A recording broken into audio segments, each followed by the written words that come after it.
Hello my dear students. UP board के जो भी स्टूडेंट्स हैं, अगर आप 2024 की तैयारी कर रहे हैं तो सबसे पहले ये जान लीजिएगा कि आपको इस बात को भी जानना जरूरी होगा कि पिछले साल बोर्ड एग्जाम में क्वेश्चन कैसे पूछे गए थे और उन बोर्ड एग्जाम में जो क्वेश्चन पूछे गए थे उसका आंसर कैसे लिखना था। क्योंकि पिछले सालों को जब तक आप अध्ययन नहीं करेंगे, नहीं पढ़ेंगे, तब तक आप अपने आने वाले साल के लिए आने वाले पेपर की तैयारी भी सही से नहीं कर सकेंगे। तो ऐसे में आपको क्वेश्चन पेपर तो वेबसाइट में, गूगल में तमाम मिल जाएंगे, पीडीएफ भी मिल जाएगा। जैसे कि देखिए यहाँ पर भी मैंने पीडीएफ का एक पेज रखा हुआ जो मिल जाता है, लेकिन एक्चुअली में हमें पता करना है आंसर, कि जो एक्चुअली में क्वेश्चन पूछा गया था उसका आंसर एकदम परफेक्टली हम कैसे लिखें। तो आज का ये वीडियो स्पेशली आप लोगों के लिए, जहां पर मैंने उत्तराखंड बोर्ड में 2023 में पूछे गए क्वेश्चन पेपर का, यानी कि ये जो क्वेश्चन पेपर जो मैं बताने जा रहा हूँ ये 2023 में बोर्ड एग्जाम में पूछा गया है, जिसका सब्जेक्ट देखिए, सब्जेक्ट कोड 123 है और एग्जाम कोड जो है 329 बीजी दे रखा है। सेम वही पेपर है जो पिछले बार आया हुआ था। यहाँ पर कुछ चीज़ें होती हैं, आपको पता होना चाहिए। आपका पेपर 3 घंटे 15 मिनट के लिए होता है और 100 नंबर का पेपर होता है। यूपी बोर्ड में कोई भी प्रैक्टिकल नहीं है।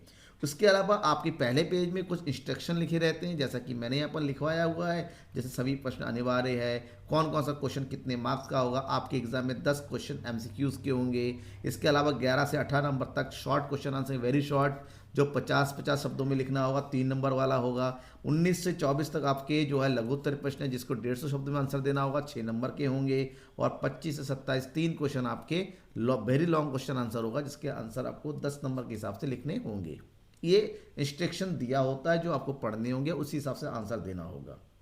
आपका क्वेश्चन पेपर में जो सबसे पहले शुरुआत करते हैं बहुविकल्पीय प्रश्नों से। हर एक क्वेश्चन आपको 1 नंबर का होगा, 10 क्वेश्चन आएंगे एमसीक्यूज के, और ये सिंपल ही क्वेश्चन होते हैं। जो कि 2023 में कौन कौन से क्वेश्चन आया वो देखिए। पहला क्वेश्चन था, निम्न में से कौन सी आर्थिक क्रिया है? उपभोग, उत्पादन, विनिमय, तीनों ही आर्थिक क्रिया है। तो आपका ऑप्शन होना चाहिए ऑप्शन नंबर डी, इनमें से सभी।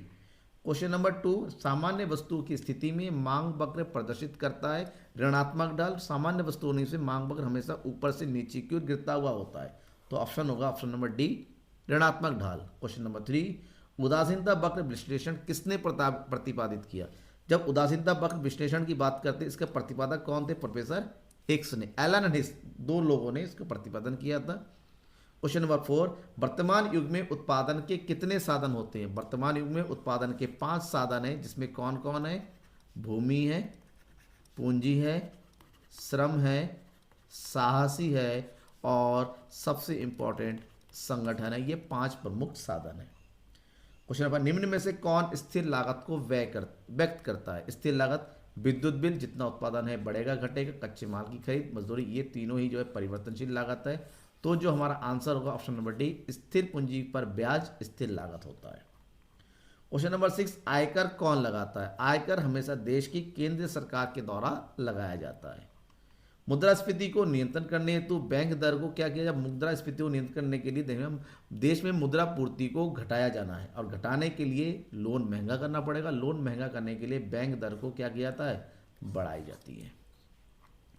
क्वेश्चन नंबर 8, यदि एमपीएस 0.4 है तो एमपीसी कितना होगा? एमपीएस दे रखा है तो एमपीसी निकालने का फॉर्मूला होता है 1 माइनस एमपीएस। तो एक में से इसको माइनस कर देंगे 1.4, आपका आंसर आ जाएगा 0.6, और जिसको परसेंटेज में कन्वर्ट करेंगे तो आएगा 60%। तो आंसर कौन सा होगा? सी। 9, रिजर्व बैंक ऑफ इंडिया का मुख्यालय कहाँ है? बिल्कुल बेझिझक याद करके रखिएगा, रिजर्व बैंक ऑफ इंडिया का मुख्यालय कहाँ पर है? मुंबई। शॉर्टकट में क्या बोलते हैं इसको? आरबीआई का हेड ऑफिस। भारत के वित्त मंत्री कौन है वर्तमान में? नरेंद्र मोदी, अमित शाह, राजनाथ सिंह। नरेंद्र मोदी भारत के पीएम है, अमित शाह भारत के जो है होम मिनिस्टर है, और राजनाथ सिंह भारत के जो है डिफेंस मिनिस्टर है। निर्मला सीतारमण भारत की फाइनेंस मिनिस्टर है। Option number D. अति लघु उत्तरीय प्रश्न 10 क्वेश्चन हो गए। अति लघु उत्तरीय हर एक क्वेश्चन आपको 3 नंबर का मिलेगा। 8 क्वेश्चन होंगे 11 से 18 नंबर तक, ठीक है। जिसमें है सूक्ष्म अर्थशास्त्र, इसके क्वेश्चन के आंसर आपको देना 50 शब्दों से ज़्यादा नहीं होने चाहिए, थोड़ा से कम हो जाए कोई फर्क नहीं पड़ता है। सूक्ष्म अर्थशास्त्र किसे कहते हैं? व्यष्टि अर्थशास्त्र अर्थव्यवस्था की व्यक्तिगत और सूक्ष्म इकाइयों का अध्ययन करती हैं, जैसे एक उपभोक्ता, एक उत्पादक, एक फर्म आदि। इसका अंत, मांग से आप क्या समझते हैं? एक निश्चित कीमत पर एक उपभोक्ता किसी वस्तु की जितनी मात्रा खरीदने को इच्छुक और योग्य होता है, उसे मांगी गई मात्रा कहा जाता है। पूरक वस्तुएं क्या होती हैं? वे वस्तुएं जिनका उपयोग किसी विशेष आवश्यकता की पूर्ति के लिए एक साथ किया जाता है, जैसे कार और पेट्रोल को एक साथ प्रयोग किया जाता है, चाय और चीनी को एक साथ प्रयोग किया जाता है, इन्हें पूरक वस्तुएं कहते हैं। उत्पादन फलन क्या है? कई बार ये क्वेश्चन 2022 में भी आया हुआ था बेटा, रिपीटेड क्वेश्चन है। उत्पादन के साधनों, उपादानों एवं उत्पादनों के फलनात्मक संबंध को उत्पादन फलन कहते हैं, जिसको शो किया जाता है Q equal to F bracket A B। ठीक है। क्वेश्चन नंबर 15, पूर्ण रोजगार से आप क्या समझते हैं? वह स्थिति जिसमें सभी इच्छुक व्यक्तियों को उनकी रुचि एवं योग्यता अनुसार प्रचलित मजदूरी दर पर कार्य करने का अवसर प्राप्त होता है, उसे पूर्ण रोजगार की स्थिति कहा जाता है। मुद्रा क्या है? मुद्रा वह वस्तु है जो विनिमय के माध्यम के रूप में सामान्यतः स्वीकार की जाती है, उसी समय मूल्य मापन और मूल्य संचय का भी कार्य करती है, उसे मुद्रा कहते हैं। क्वेश्चन नंबर 17, सरकारी बजट से क्या अभिप्राय है? यह एक वार्षिक वित्तीय विवरण होता है जो चालू वित्तीय वर्ष के लिए अपेक्षित मतलब अनुमानित राजस्व और अनुमानित व्ययों का एक आइटम युक्त अनुमान सूचीबद्ध करता है, जो 1 अप्रैल से लेकर 31 मार्च तक चलता है। लास्ट क्वेश्चन है, अति लघु उत्तरी में अनैच्छिक बेरोजगारी से क्या अभिप्राय है? अनैच्छिक बेरोजगारी वह स्थिति है जिसमें मजदूरी की वर्तमान दर पर एक श्रमिक काम करने के लिए तैयार तो होता है किंतु उनको काम नहीं मिलता, अनैच्छिक बेरोजगारी कहते हैं। अब आता है लघु उत्तरी प्रश्न। यहाँ पर हर एक क्वेश्चन आपको 6 नंबर का होगा। इसका आंसर लगभग आपको 70 से लेकर 100 शब्दों के बीच में देना होगा। ठीक है। इसमें पहला क्वेश्चन है, मांग के प्रमुख निर्धारक तत्वों की व्याख्या कीजिए। व्याख्या करने के लिए कहा गया, मतलब थोड़ा एक्सप्लेन करना है। कोशिश कीजिएगा 1 से 1.5 पेजों में इस क्वेश्चन का आंसर को कंप्लीट करना है। जब वस्तु की मांग को निर्धारित कर मतलब प्रभावित करने वाले कारक, इसमें वस्तु की कीमत आपको पता होना चाहिए। वस्तु की कीमत घटेगी तो मांग बढ़ेगी, वस्तु की कीमत बढ़ेगी तो मांग घटेगी। इस स्टेटमेंट को लिखिए। संबंधित वस्तु की कीमतें भी वस्तु की मांग को कम करती है, ठीक है, प्रभावित करती है। उपभोक्ता की आय, उपभोक्ता की रुचि, ऋतु में परिवर्तन, जनसंख्या में परिवर्तन, भविष्य में वस्तुओं की कीमत परिवर्तन होने की संभावना, ये सभी कारक ऐसे हैं जो वस्तु की कीमत मांग को प्रभावित करता है। देखिए, लिखने का तरीका ये पॉइंट और हेडिंग के साथ लिखेंगे और ऐसा ही लिखा जाता है। और बोर्ड में जो बोर्ड की कॉपी होती है वो भी देखेंगे, ऐसा ही उसमें लिखा जाता है। निम्न समर्थकों से सीमांत उत्पादन और औसत उत्पादन ज्ञात कीजिए। देखिए, क्वेश्चन है हमारे पास, श्रम की इकाई दिया हुआ है जिसको हम एल कहते हैं, कुल उत्पादन दे रखा है टीपी। 1 2 3, ये क्वेश्चन आपको कितने मार्क्स का? 6 नंबर। बस 2 लाइन लिखने के 6 नंबर मिलेंगे। श्रम की इकाई दे रखा है 1 2 3, कुल उत्पादन देख लीजिए। यहाँ पर टीपी हमें निकालना है सीमांत उत्पादन एमपी, औसत उत्पादन एपी। तो सीमांत उत्पादन का फार्मूला होता है MP equal to TP N minus T N minus one. मतलब जिस यूनिट का एमपी निकालना है उसके ठीक ऊपर वाले यूनिट टीपी में से ऊपर वाले को माइनस कर दो। 20 के ऊपर कुछ नहीं तो 20 ही होगा। 36 के ऊपर 20 है तो घटा दो 16 हो गया। 48 के ऊपर 36 से घटा दो 12 होगा। और एपी निकालने का फार्मूला होता है एपी इक्वल टू होता है टीपी डिवाइडेड बाई एल। ये हो गया एल और ये हो गया टीपी। 20 को 1 से भाग कर देंगे 20, 36 को 2 से भाग कर देंगे 18 और 48 को 3 से भाग कर देंगे, ये हो गया 16। ठीक है। क्वेश्चन नंबर 21, पूर्ण प्रतियोगिता क्या है? इसकी प्रमुख विशेषताओं पर प्रकाश डालिए। एक ऐसा बाजार जिसमें क्रेताओं और विक्रेताओं की संख्या अधिक होती है, समरूप वस्तुओं का क्रय विक्रय होता है, संपूर्ण बाजार में समान कीमतें प्रचलित होती है, उसे हम पूर्ण प्रतियोगिता बाजार कहते हैं। पूर्ण प्रतियोगिता बाजार की प्रमुख विशेषताओं की वो पूछा गया है, जिसमें क्रेता और विक्रेताओं की संख्या बहुत ज़्यादा होती है, समरूप वस्तुओं का क्रय विक्रय होता है, बाजार की दशाओं को संपूर्ण ज्ञान होता है, वस्तु की कीमत का निर्धारण बाजार शक्तियों के द्वारा की जाती है और इस बाजार में प्रवेश और निकासी पूर्णतः स्वतंत्र होती है। इसको 2 लाइन में एक्सप्लेन करते लिखना है, जैसे कि आपके सामने दिया हुआ है, तब जाके आपको मार्क्स। खाली हेडिंग लिख देंगे तो आधा नंबर मिलेगा। इस हेडिंग को आपको एक्सप्लेन करना होगा, तभी जाके आपको पूरा नंबर मिलेगा। Question number 22, reserve bank of India के प्रमुख कार्यों पर प्रकाश डालिए। इसमें पहला कार्य है, रिजर्व बैंक ऑफ इंडिया देश के लिए नोटों को रिनोवेट करती है, जिससे भारत के जितने भी नोट है 2 रुपये से लेकर 2000 नोट जो कि अब बंद हो चुके हैं, 2 रुपये, 5 रुपये, 10, 20, 50, 100, 200, 500 रुपये के नोटों को जारी करती है। साख नियमन, देश में बैंक दर, खुले बाजार की क्रियाएं, नगद कोषों के अनुपात में परिवर्तन, इन सभी चीज़ों को नियमित करने का काम भी रिजर्व बैंक ऑफ इंडिया का होता है। देश के सरकार के रूप में कार्य करना, बैंकों के रूप में कार्य करना भी केंद्रीय बैंक का एक प्रमुख कार्य होता है। देश के विनिमय कोषों की संरक्षण करना भी देश की केंद्रीय बैंक का ही प्रमुख कार्य है। तो डिटेल से लिखना है क्योंकि लॉन्ग में पूछा गया 6 नंबर में। क्वेश्चन नंबर 23 क्वेश्चन में पूछा गया है और कई सारे स्टूडेंट ने मुझे कहा कि इसे मुद्रा पूर्ति के प्रमुख अवयव घटक क्या होते हैं। देखिए, अवयव पूछे, घटक पूछे, तत्व पूछे, एक ही चीज़ है। या मुद्रा पूर्ति के प्रमुख मापों को बताइए, तब भी एक ही चीज़ है। मुद्रा पूर्ति के 4 प्रमुख अवयव होते हैं जो कि भारत के आरबीआई यानी कि रिजर्व बैंक ऑफ इंडिया ने तय किया है। M1 माप, जिसके अंदर 3 प्रकार की मुद्राएं शामिल होती है, सी, डी और एडी। जब सी का मतलब होता है जनता के पास जो नोट और सिक्के रखे हुए हैं, जनता का व्यापारिक बैंक के ऊपर जमा वो होता है डीडी, डिमांड ड्राफ्ट, और ओडी मतलब अन्य जमाएं जो आरबीआई के पास रखे हुए पैसे होते हैं, जो विदेशी एजेंसियों का, ठीक है ना, विदेशी संस्थाओं का पैसा आरबीआई के पास जमा होता है, सिक्योरिटी, वो शामिल किया। दूसरा होता है M2 माप। M2 माप में M1 के तीनों शामिल होते हैं, मतलब C plus D plus OD plus इसमें HD भी है। HD मतलब जनता का डाकघर में रखा हुआ पैसा।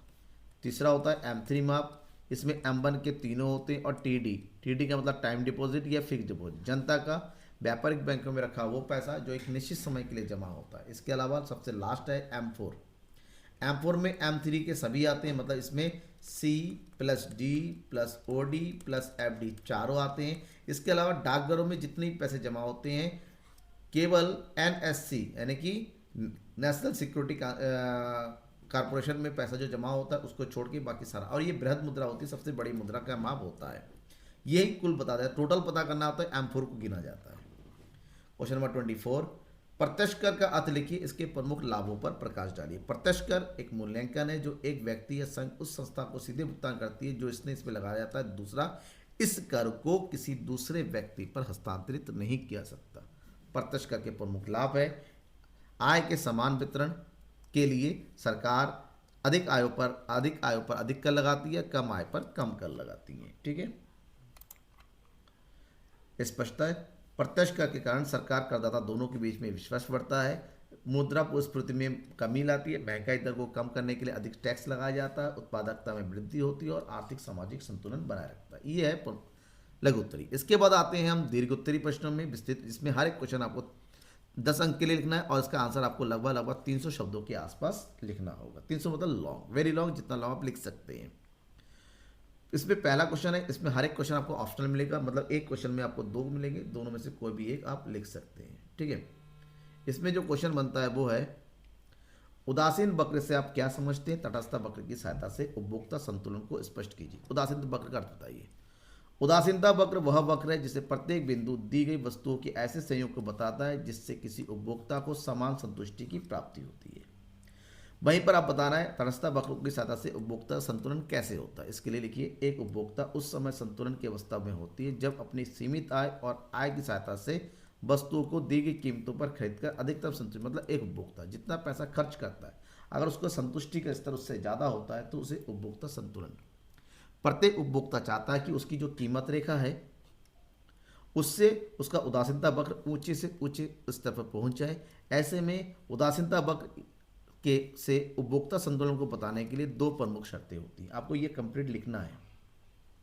शर्त नंबर 1, उदासीनता वक्र कीमत रेखा को स्पष्ट करता होना चाहिए। जैसे ये कीमत रेखा है और ये उदासीनता वक्र है, ये बिंदु ई पर एक दूसरे को छूते हैं तो यहाँ पर उदासीनता वक्र के आधार पर उपभोक्ता संतुलन में होगा। दूसरा, स्थायी संतुलन के लिए संतुलन बिंदु पर उदासीनता वक्र मूल बिंदु क्या, देखिए ये छुआ फिर वापस आ गया, नहीं, मूल बिंदु से ऊपर आगे की ओर उल्टी दिशा में भागता हुआ नजर होता है। जिस बिंदु पर ऐसा होगा वही बिंदु जो है उपभोक्ता संतुलन का होता है। ये 2 प्रमुख परिस्थितियां हैं। क्वेश्चन नंबर, इसी क्वेश्चन का 25 का ऑप्शनल है। मांग की लोच क्या है, इसके मापने की प्रतिशत रीति को समझाइए। मांग की लोच वस्तु की कीमत में होने वाले प्रतिशत परिवर्तन के कारण वस्तु की मांग में होने वाले प्रतिशत परिवर्तन के बीच आनुपातिक संबंध को स्पष्ट करता है। मांग की लोच को मापने की प्रमुख रीति है।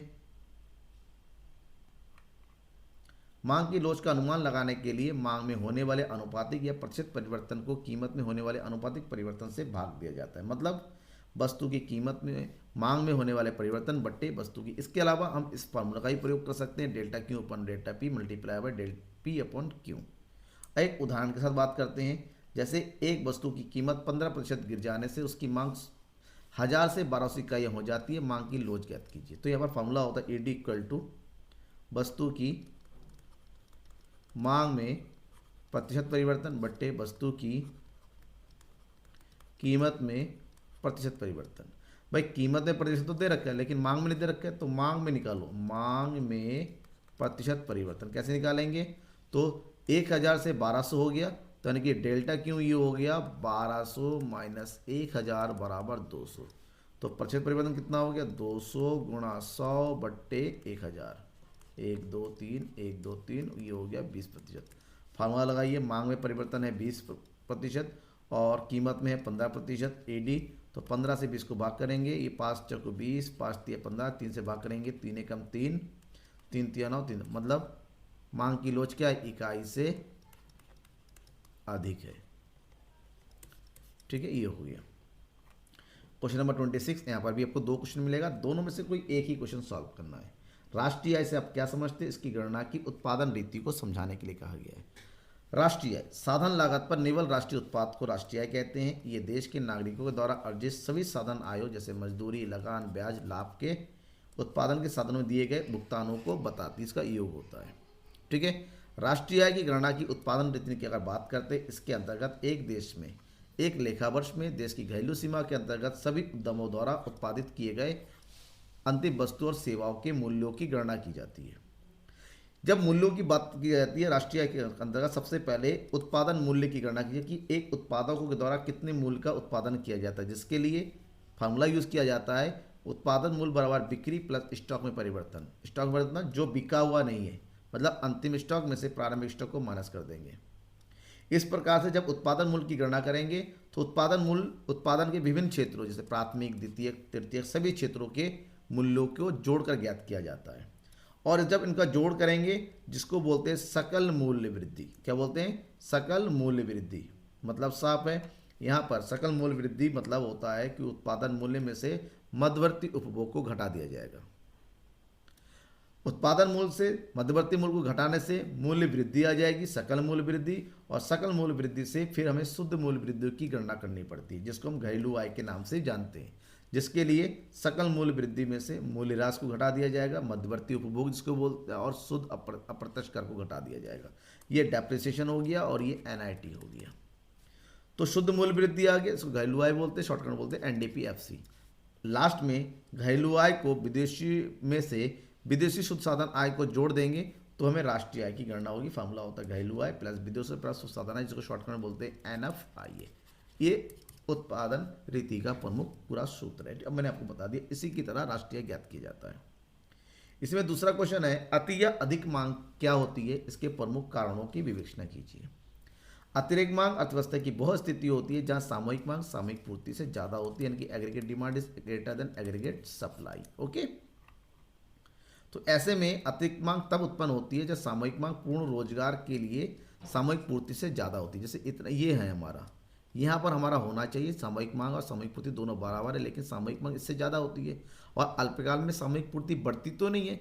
ऐसे में पूर्ति बढ़ती नहीं है, मांग ज़्यादा है, तो ऐसे में देश का जो आय स्तर होती है वो उसमें बढ़ जाती है, यानी कि महंगाई बढ़ जाती है, मुद्रास्फीति की स्थिति आ जाती है।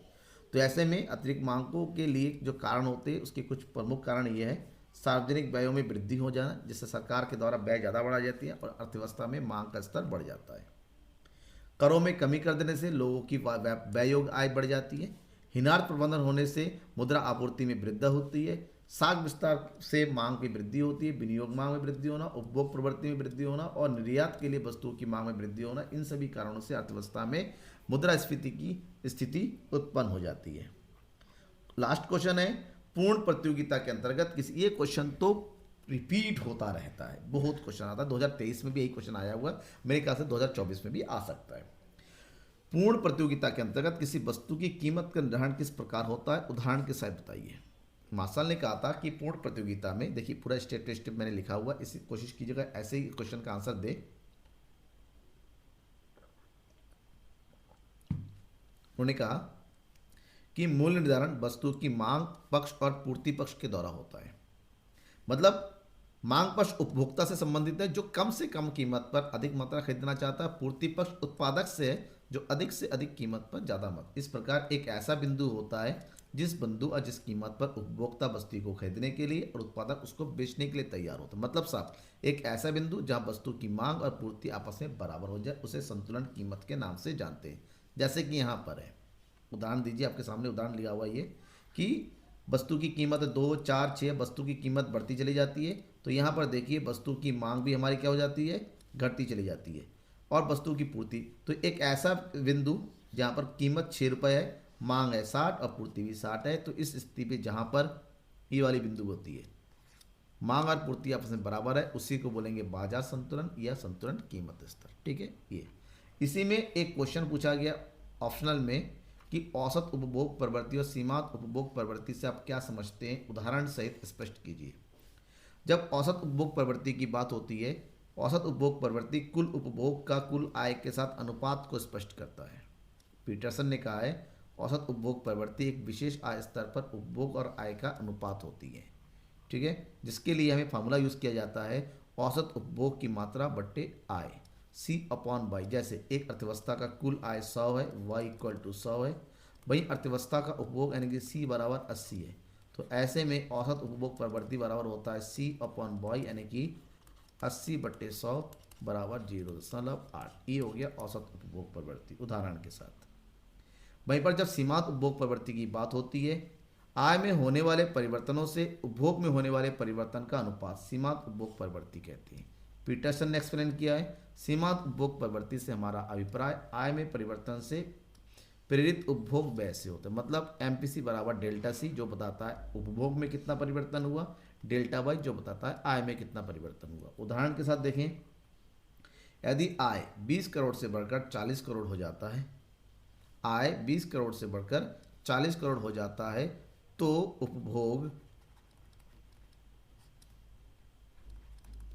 15 करोड़ से बढ़कर 30 करोड़ हो जाता है। ठीक है, तो ऐसे में हमारा MPC = होता है ΔC/ΔY। देखिए ΔC कितना है,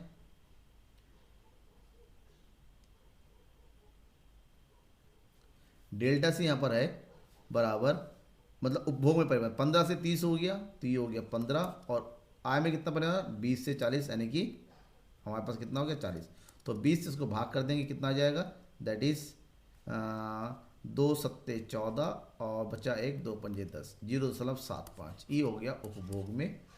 ठीक है, MPC सीमांत उपभोग प्रवृत्ति। तो इस तरह से क्वेश्चन के आंसर लिखेंगे, आपको मार्क्स पूरे मिलेंगे। कोई भी डाउट होता तो बेझिझक मुझसे पूछते रहिएगा। ये है आपका 2023 का sample question paper, sample paper नहीं क्वेश्चन पेपर, जो कि बोर्ड एग्जाम है, उसका सही और सटीक आंसर मैंने आपको देने की कोशिश किया है। इसके अलावा आपको लगता है कुछ और जानना है तो मेरे व्हाट्सअप नंबर के थ्रू मुझे कांटेक्ट कर सकते हैं। सब्सक्राइब नहीं किया तो जरूर कर दीजिए, और हाँ, अपने दोस्तों के बीच में इस पेपर को जरूर शेयर करें ताकि उनको भी पता चले कि क्वेश्चन पेपर एक्चुअली में बोर्ड में कैसे पूछा जाता है या पूछा गया है उसके आंसर कैसे लिखते हैं। तब तक थैंक यू एंड बाय।